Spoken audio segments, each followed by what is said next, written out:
Hi, welcome to Sports Coach UK Workforce CPD event. This morning we're going to be talking all that is transgender. Michelle Jones is one of our Sports Coach UK tutors based in the Northwest. Michelle's both a tutor and a lead tutor, and her speciality area is transgender. Michelle's going to be talking you through her journey, and then at the end of the call, we'll give you some details as to how you can get in contact with Michelle for any specific questions you might have relating to transgender, or any feedback you might have for us at Sports Coach UK on how we can improve information out there on the subject of transgender.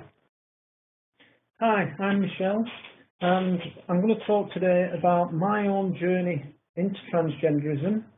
And basically, it's something that I've known about for a long, long time, but it's only in the last 18 months that I've begun the journey through. Now, transgenderism comes about through a situation known as gender dysphoria. And gender dysphoria has always been considered a medical process. However, after the Equality Act of 2010, it's now considered to be a social process, not a medical process. What this means is that people can choose to live in whichever gender they want, and they do not have to undergo medical treatment to be accepted in that gender. The only medical treatment there is gender reassignment, and that's the way I'm going to do, the way I'm going now. And that is a long process, because on the NHS it takes a long time. If I was to do it privately, then it's much more expensive. So I'm going to go down the NHS route. First of all, we'll look a bit about transgender people in sport, and then we'll go on to look at my own journey. So, round about 45% of trans people do not use leisure centres at all. There's a number of reasons for this. One of them is that a lot of staff in leisure centres don't know how to deal with trans people. And also, trans people themselves find it very difficult to take part in sport in a leisure centre because of how they have to present themselves. So there's lots of different reasons for it, but also it's a matter of how they're dealt with when they're actually trying to do sport. And a lot of that is through ignorance of the condition. There has been some guidance notes issued about how you should treat transgender people in leisure centres, and some of that information will be available on the website after this morning. There's a lot of trans people want to keep their situation private. They don't want people to know. They want to be able to live in their preferred gender without anybody knowing anything about it. However, that's all right, but I think that the more people that know about it, the better. So that's one of the reasons that I'm now doing this, because I want people to be aware of it. And don't forget that if you're working within a club, you have a responsibility to ensure that if the transgender person is taking part, they actually can keep the position confidential if they so wish. Because if they want that confidentiality, that's something that we've got to work along with. Right, so a bit about my family first of all. Quite a religious family. We attended church twice on a Sunday. My father was a church warden, my mother was well involved. We ran the Sunday school. Father was ex-RAF, so quite a man's man. And as a result of that, we all had to become members of the Church Lads Brigade, which meant that I had to do everything that a lad was expected to do. And that meant that I was expected to find a girlfriend, get married, have children. So that's what I did. However, I knew it wasn't right for me, because I'd known for a long time that that wasn't right. So a bit about my own journey now then. When in the first 5 years of my life, I know that I had 3 operations, and those operations were because my genitals were not formed correctly at the time of birth. So I had to have those operations to make it normal. So I can honestly say, if I'd have had sisters, I think this would have come out a lot sooner, but because I'd only got brothers, there was no girls' toys, there was no girls' clothes in the house, And at the age of 8, I can remember the first thing about it, which was asking my mother what I would have been called had I been born a girl. That's not something that boys usually do. And then when I went to high school, I can remember from the age of 11, when I got a chance and I was in the house on my own, I would dress in my mother's clothes. Now, I shared a bedroom with my brother for 20 years, and he turned around to me recently and said, well, I never knew anything about it. He said, you hid it very well. And that's something that we had to get used to. I was hiding it for a long, long time. I joined the church choir, and I think that was the first time I felt that I was more as I should be, because wearing a long cassock was more like wearing a long dress. And I felt that that's how I should be. So that was the first time I'd actually felt anything about how I should be. I was also a member of the Transgender Ambulance Brigade. And that was because I wanted to care for people, and I had a caring nature. And that involved me at one time trying on one of the girls' uniforms when there was nobody else in the building. I can remember doing that. I bought my first female clothing at the age of 14. That was supposedly as presents for sisters. And I had to hide that very well so that my brother didn't find it, or my mother when she was making the beds. When I got to 17, I did consider going into the Church of England ministry, one of the reasons being, again, that I could have worn anything under the castle, nobody would have known. So I think, when I look back on it, I think that was one of the reasons. It wasn't the only reason. Also, during my teens, I took part in as many sports as I could do, and they were all male-orientated sports.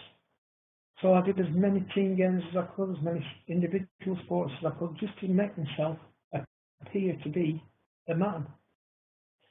I mean, my first job was in the construction industry, and I think that, again, was because it was a male-oriented industry, and it showed everybody that, yes, I was a man. And I got married at 22, and for 15 years, I didn't ever touch female clothing other than to put my wife's clothes away. But I had to avoid the feelings I had because I wanted to wear those clothes. After 15 years, for the first time when I was putting any female clothing on, my wife came home early and caught me. And that was the beginning of the end of the marriage. After that, for years I went into a cycle of buying female clothes, wearing them, and then, because I then had a sense of guilt about doing that, threw them all away. So it cost me a fortune, but I still couldn't avoid doing it. At that point in time, I still thought that it was only something I wanted to do now and again. But in 1998, when I started buying the clothes again, I never got that feeling of guilt, so I thought, well, something's changed. So I never got rid of those clothes. I then also began to go to the transformation shop in Manchester and buy things from them that would help with me passing as a female.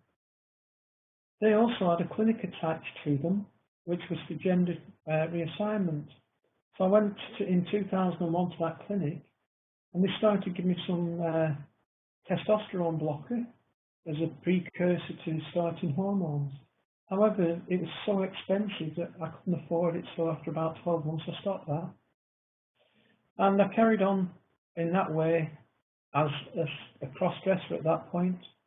And I came out to a friend of mine the first time in 2005.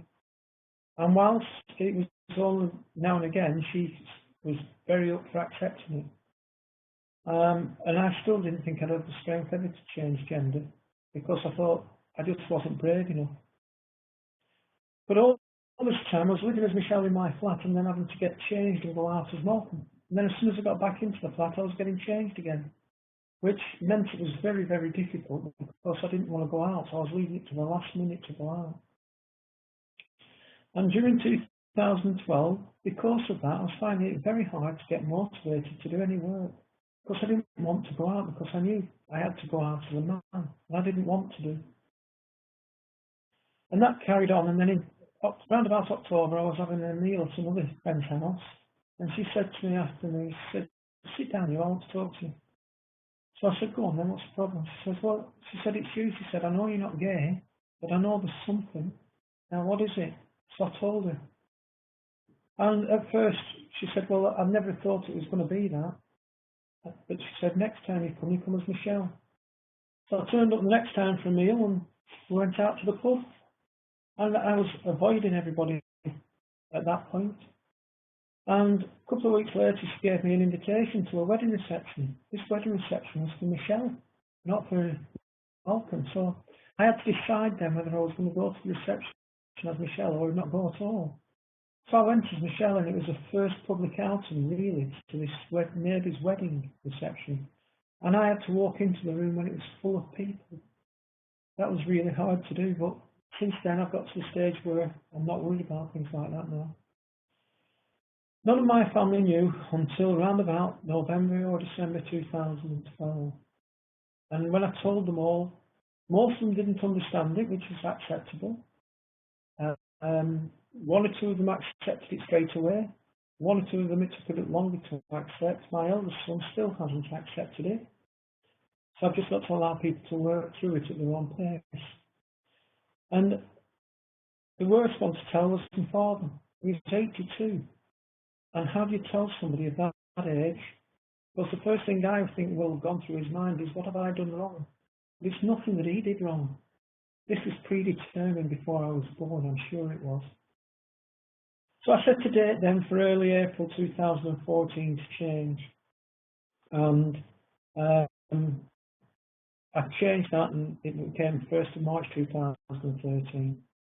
Before I did the change, I approached everybody I worked with, including Sean at Sports Coach, and I got some really unusual reactions because people just didn't expect it.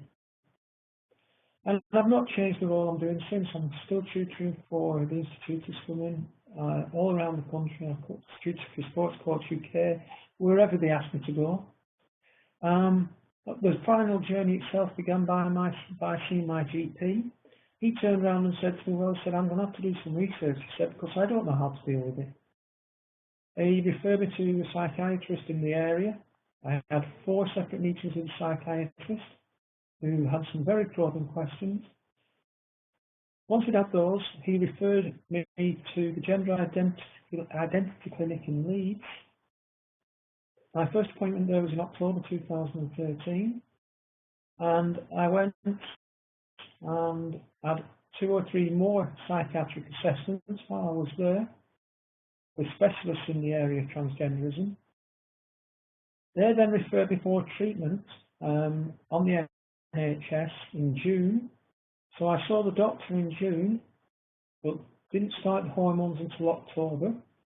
And those now I've been on about 6 weeks. I've got to be on them at least 12 months before they will even refer me back to the psychiatrist for whether they think I should go forward for the operation or whether I should leave it where I am. I want to go the whole way. I don't want to stop where I am now because I feel like I'm half and half. And so I'll keep you informed if there's any future developments. Thank you. Thanks, Michelle. Just in terms of questions, there's just a couple of questions. So you mentioned there that work's continued with everyone that you were working with before you became Michelle. What's the reaction been like between different age groups that you've been working with? Has there been a more supportive and accepted reaction from a certain age group, do you think? Right, well, the younger ones tend to just take it in stride. When you look at the older ones, when I'm talking older ones, I'm talking 25 up, the women tend to have no problem with it. The men have the biggest problem. And it takes them a long time to come to terms with it. Okay. That's interesting. Do you think transgenderism is something that people are uncomfortable talking about because they don't know enough about it, or do you think it has something to do with sexuality, therefore we shouldn't talk about it, or doesn't it have anything to do with sexuality? Because some people certainly perceive that it has got something to do with sexuality. What are your thoughts on that? Well, for a start, it has nothing to do with sexuality at all. It's something totally different. And nobody can tell me now whether I'll fancy men when I've completed the treatment or whether I'll fancy women. And all I've got to do is just work it through and see. So that is one myth that we can get rid of straight away. It's nothing to do with that at all. So what is the difference between transgender, transvestite and transsexuality? Right, well, just to clear it up for us all. Transsexual, forget, because it's nothing to do with sexualism at all. And transgender has replaced transsexual, because it is a gender thing, not a sexual thing. And people have got to separate gender and sexual. And that's one of the reasons people don't like talking about it, because they're not sure what it is. And it is about separating the two. And once you separate the two and you think about them as separate things altogether, then it is easier to understand. So I think that's one of the first things you've got to do, is separate those two. So for us at Sports Coach, I mean, we're really blessed to have somebody like with your background in our workforce that's happy and comfortable to talk about transgenderism, which is brilliant. We're all constantly learning. Where else can we go to get some more tips? Well, there are websites you can go to. If you look on the, if you put transgender into the website, into a search engine, it comes up with lots of different sites to look at. There's government sites, there are websites specifically for transgender. So there's lots of different areas you can find information. Great. And as a way forward, we have a couple of lead tutors, Michelle being one, Claire Wilson being another, who are our leads for transgender. So both having good knowledge of the area, Michelle having shared some of her experience with you now. So if anyone has got any questions or wants to give us any feedback, if you want to drop me a note at scukTutors@sportscoachuk.org, that will be brilliant. Thank you. Thanks, Michelle. Thanks.